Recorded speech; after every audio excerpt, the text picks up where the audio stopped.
Your question, the member from Renfrew, Nipissing, Pembroke. Thank you, Speaker. My question is to the Minister of Transportation.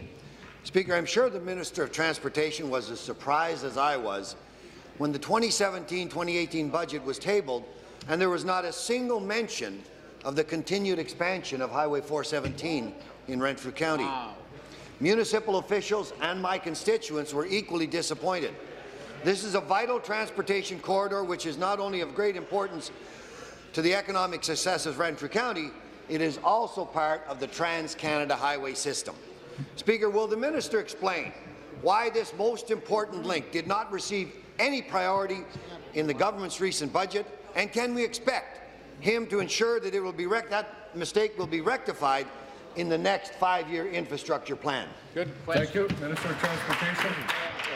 Thanks very much, Speaker. I do want to begin by thanking the member from Renfrew, Nipissing, Pembroke for his question. I've said before in this House, in response to a very similar question from that member on this exact same topic, Speaker, that I certainly do respect the advocacy that he brings to the discussion around this important infrastructure project for his community. And in fact, Speaker, I will say, as I said a number of weeks or months ago, to that member, I do appreciate the work that he's done locally, including inviting me out to speak with municipal representatives from his community and others, including from our military base in that part of Ontario. What I said that day when I went to that community, Speaker, was that I recognize as Minister of Transportation that we have a critical need to make sure that we continue to invest in all of the highway projects that are deserving of the investment in every corner of the province of Ontario. And in fact, Speaker, it's what our government's doing. In this year's budget, there is nearly $3 billion set aside to invest in capital highway expansions and improvements, Speaker, and I'd be quite happy to provide additional information on the follow-up question that I know that member is going to ask. Thank you very much. Supplementary. Thank you, Speaker. I appreciate the minister's kind words. What I'd really like to hear is the roar of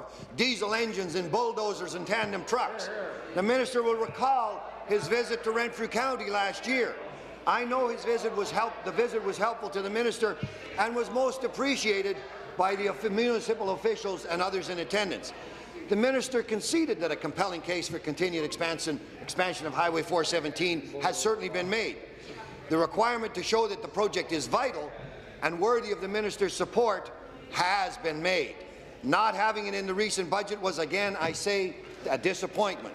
Speaker, will the minister please correct this glaring omission in the 2017-2018 budget and commit to putting the expansion of 417 into his ministry's next 5-year infrastructure plan? Thank you. Minister.